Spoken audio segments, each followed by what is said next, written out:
नमस्कार दोस्तों, आइए सुनते हैं एक प्यारी सी कहानी साधु के भेष में डकैत।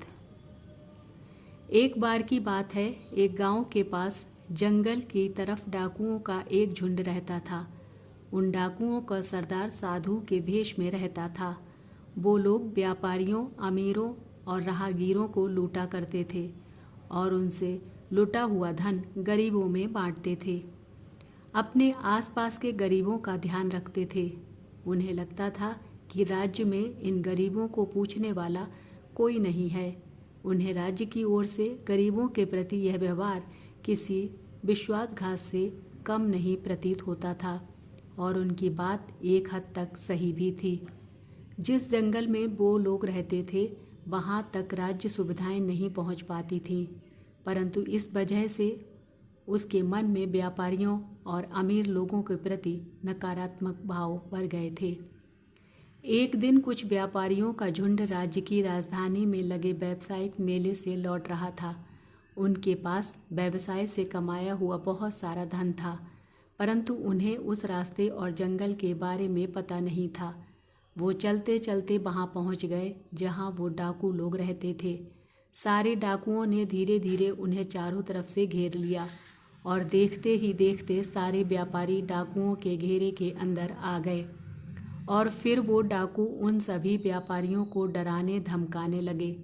तभी उन डाकुओं की नज़रों से बचाकर एक व्यापारी अपने धन का थैला लेकर धीरे धीरे भागा और भागकर वो पास के एक तंबू में घुस गया और ज़ोर ज़ोर से सांसें ले रहा था।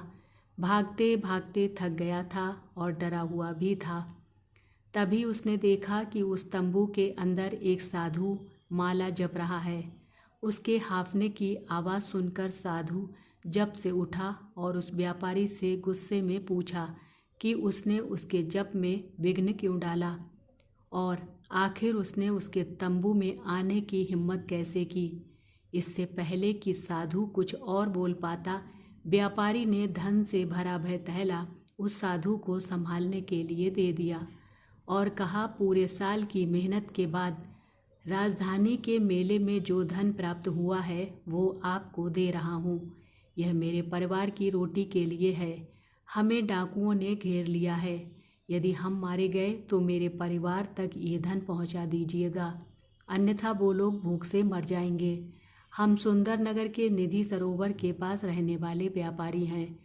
अब मैं जाता हूँ। यदि डाकुओं ने मुझे आपके पास देखा तो आपको भी मार देंगे। यह कहकर भागने लगा। साधु के मानो होठ सिल गए हों, वह कुछ कह न सका।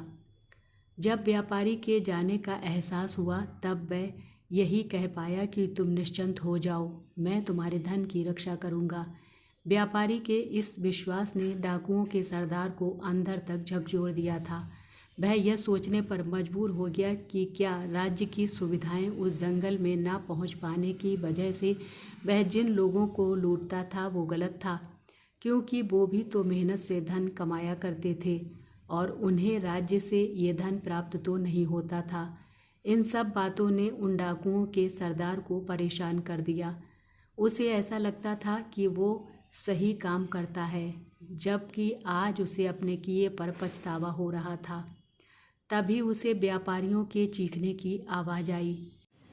वो भागता हुआ बाहर आया और उसने देखा कि व्यापारियों को बंदी बनाकर उन्हें उसके चेले डाकू मार रहे हैं। तभी उसने तंबू के अंदर से छुपकर बाकी डाकुओं को रोकने का आदेश दिया। उनमें से एक डाकू ने हिम्मत कर तंबू में आकर आदेश के बारे में पूछा। तब सरदार डाकू ने कहा कि इन सभी व्यापारियों को जाने दो और इनका धन वापस कर दो। डाकू इस बात पर सहमत नहीं थे। उनके जीने खाने का यह एक स्रोत था। उस डाकू ने सरदार से कहा कि यदि यह गलत है तो हम आगे से मेहनत कर खाएंगे, परंतु अभी क्या खाएंगे और असहाय और वंचित लोगों को क्या खिलाएंगे। फिर सरदार ने कहा कि यदि ऐसी बात है तो लूट का आधा माल व्यापारियों को वापस कर दो और उन्हें जाने दो।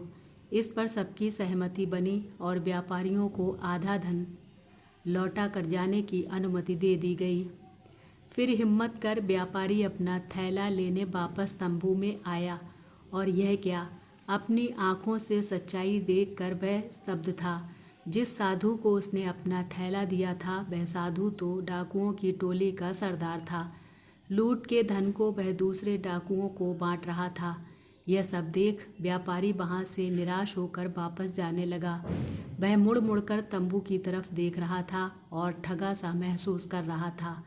मगर उस साधु ने व्यापारी को जाते देख लिया था और बाहर आकर उसने कहा, रुको, तुमने जो धन का थैला मुझे दिया था वह ज्यों का त्यों ही है।